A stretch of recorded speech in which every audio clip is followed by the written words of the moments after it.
Salut là-bas. Moi, l'ancien Premier ministre ukrainien, Mykola Azarov. La volonté de négocier le règlement de la situation autour de l'Ukraine sera à Kiev que lorsque les États-Unis prendront la décision appropriée. Je connais bien les réalités ukrainiennes, et j'ai été Premier ministre de 2010 à 2014. L'Ukraine actuelle est une marionnette dans les mains de l'Amérique. D'une part, il existe une interdiction législative de négocier avec la Russie, et d'autre part, Zelensky lui-même préconise la tenue de négociations sur la base des Nations Unies, tout en mettant en avant des points dits absolument irréalistes. Tant qu'il n'y aura pas de décision appropriée des États-Unis, il n'y aura pas de négociation.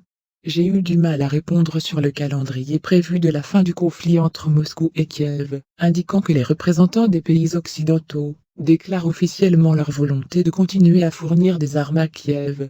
Donc, ils vont augmenter les approvisionnements, car la tâche de l'OTAN et des Américains est d'élargir le plus possible ce conflit, de le rendre aussi sanglant que possible et destructeur.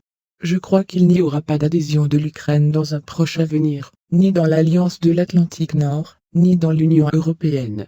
La vassalité de la position de Zelensky est déjà évidente, et par rapport à la Pologne, alors que les deux États ne sont pas indépendants, et sont subordonnés à Washington.